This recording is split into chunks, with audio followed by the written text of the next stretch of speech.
Your Excellencies, heads of state and government, Your Excellency, Mr. Ban Ki-moon, Secretary General of the United Nations, Your Excellency, Dr. Nkosazana Dlamini Zuma, Chairperson of the African Union Commission, Honorable Ministers, representatives of regional and international organizations, representatives of private sector institutions, distinguished delegates, and invited guests, ladies and gentlemen, comrades and friends. I take the floor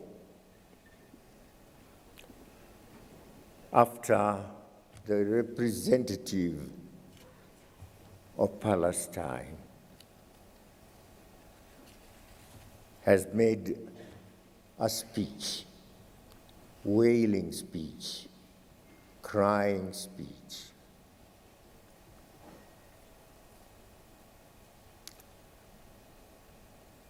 A repeat of what has happened before. It happened last year, it happened the year before, it happened in 1963. The voice of Palestinians being expressed here, the cry of the Palestinians reaching our ears here. For how long are we going to listen to the leader of the PLO? When shall we ever listen to the president of the state of Palestine? When shall that ever come, Mr. Ban Ki-moon? You are leaving us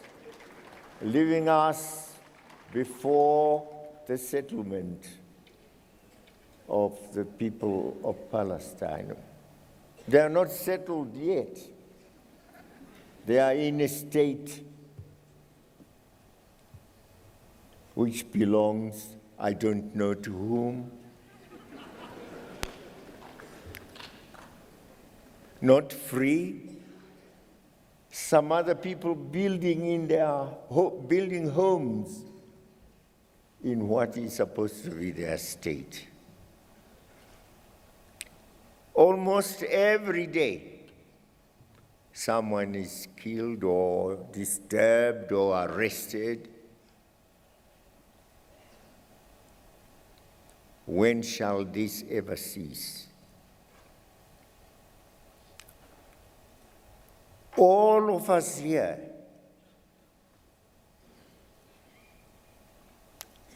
are born out of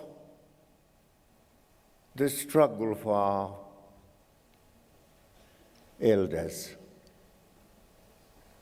We were all, once upon a time, in colonies, all of us. I was just trying to turn over in my mind who of you, of us, came straight from an independent state to Addis Ababa. None. We were once, if not slaves, but servants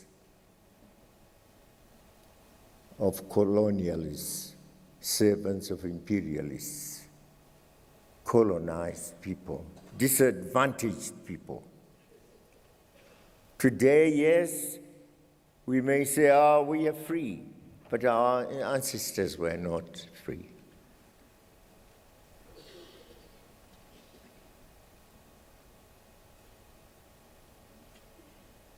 There are blacks across the Atlantic. There are others who lie deep down the sea.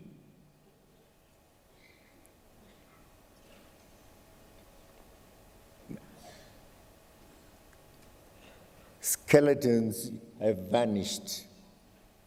The oceans have worked on their skeletons.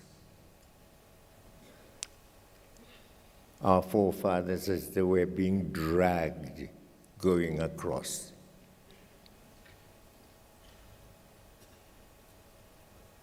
And across to a country where they labored, toiled, and died for. They are no better. There is Obama today, yes. What is he?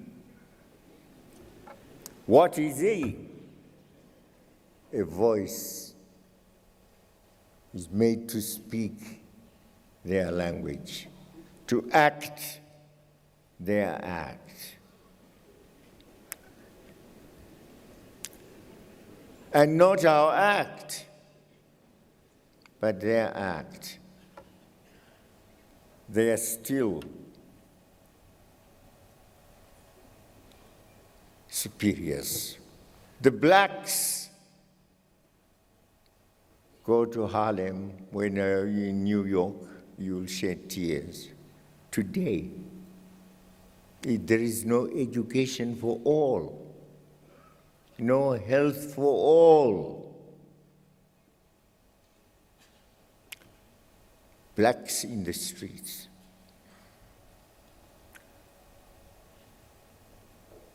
And nobody seems to talk about it. But they instead still want to talk about us.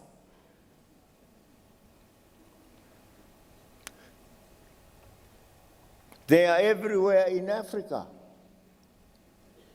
if not physically, but through NGOs, through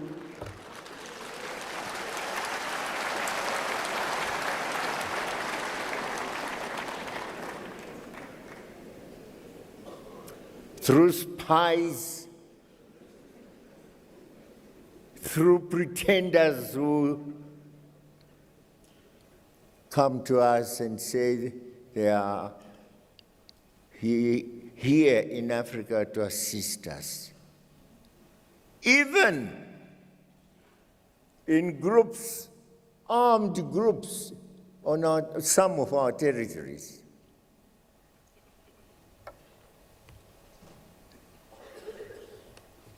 What help is coming from them?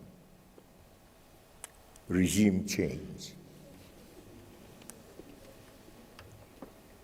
We are supposed to be free and independent, Mr. Ban Ki-moon. Supposed to be free, the 54 countries.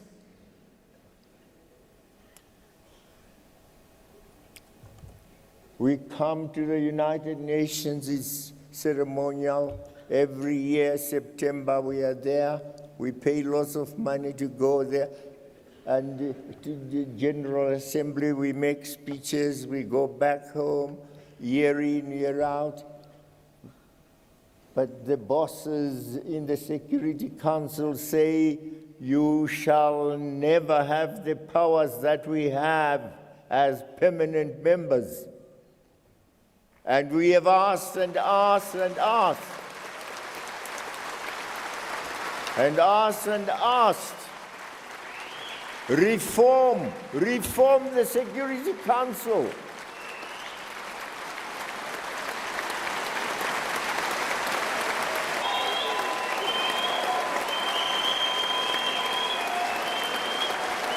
We are, Moon, you are a good man. You are a good man. But of course, we can't make you a fighter. That's not what your mission was. We will fight a fight for our own identity, for our own integrity and personality as Africans. We are Africans.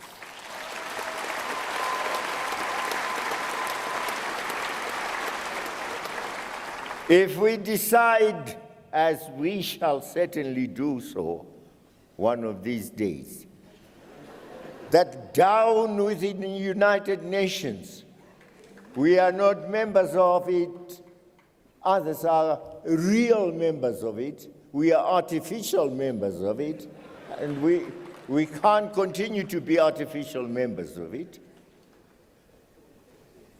How can only a handful of people, in fact, it's only America and the Europeans, those who say they are white-skinned, because they are white-skinned, anybody else who is not like us shall not have the power and strength, integrity that we have. If the United Nations is to survive, we must be equal members of it. Equal members who can say, when we go to the body, that we are now speaking truly as members with a voice that's understood, respected, and honored. But no, that's not it. We met in Swaziland some years back to discuss the reform of the United Nations, especially the Security Council. And we came up with KwaZulu consensus. We have said we want 2 permanent members with a veto if the veto is to continue, although we don't like that creature called the veto.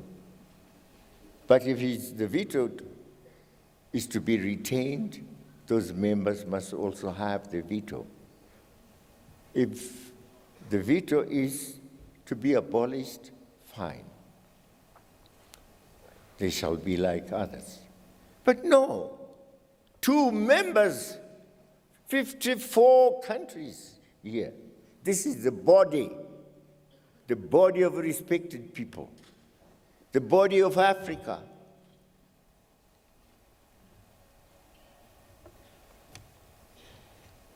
So I wonder whether you have told them that we also are humans.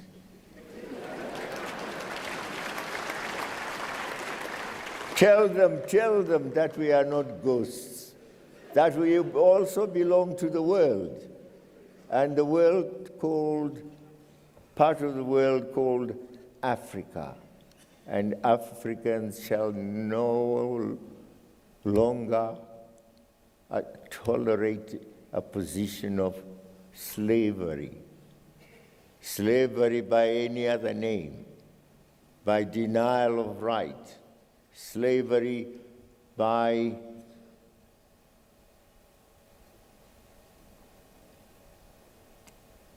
being treated in a manner we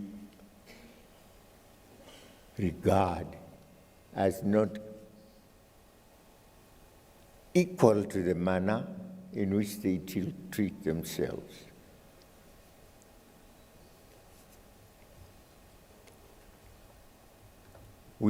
I hope you will hear from us on this issue of the reform of the United Nations.